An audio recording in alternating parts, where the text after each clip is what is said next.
Hi, இன்னைக்கு நம்ம ஒரு ஹோண்டா யூனிகான் BS6ங்க. இந்த வண்டியில் வந்து கம்ப்ளைண்ட் காலையில் எடுக்கிறப்ப அடைக்குது, பதம் தான் வண்டி போகுது. கொஞ்சம் நேரம் ஓட்டினால்தான் அந்த யூனிகான் கார்பரேட்டர் கம்ப்ளைண்ட்ல எப்படி வரும் அது மாதிரி இதுலேயும் கம்ப்ளைண்ட்டு.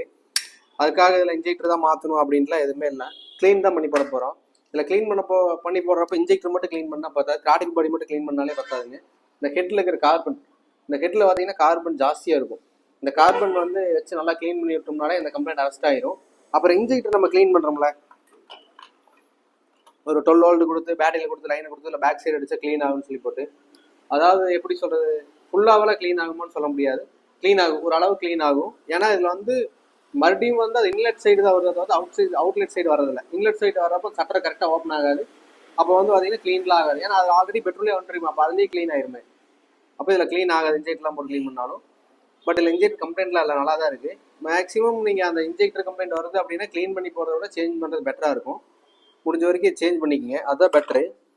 அது சும்மா கழட்டி க்ளீன் பண்ணி போகிறது வேஸ்ட் தான். அப்புறம் இந்த ஹெட்டில் இருக்கிற இந்த கார்பனை வந்து நம்ம கார்பரேட்டர் க்ளீனாக வச்சு நல்லா ஸ்ப்ரே பண்ணி விட்டு போட்டு நல்லா க்ளீன் பண்ணணும். ப்ரெஷ் வச்சு க்ளீன் பண்ணோம்னாலே உள்ள பூரா க்ளீன் ஆயிடும். அதுக்கப்புறம் இந்த கம்ப்ளைண்ட் வராது.